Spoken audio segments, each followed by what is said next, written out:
कराची।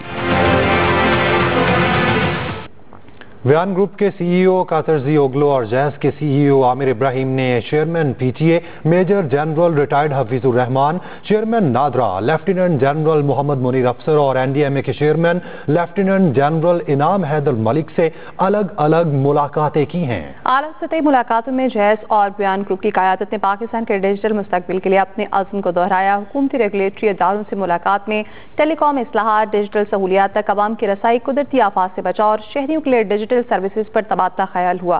जैस और NADRA technologies limited के दरमियान एक अहम मुआहदा भी तय पाया है, जिसके तहत शहरियों को सरकारी और मालियाती खिदमात तक महफूज और आसान डिजिटल रसाई मुहैया कराएगी। जैस के सीईओ आमिर इब्राहिम ने कहा, पाकिस्तान डिजिटल तरक्की के दहाने पर है और उसके लिए आलमी मायार की टेलीकॉम इस्लाहात जरूरी हैं। पीटीए चेयरमैन के साथ मुलाकात में सरमायाकारी, स्पेक्ट्रम मैनेजमेंट और लाइसेंसिंग समेत ब्रॉडबैंड और फाइबर नेटवर्क की तौसीह पर जोर दिया गया।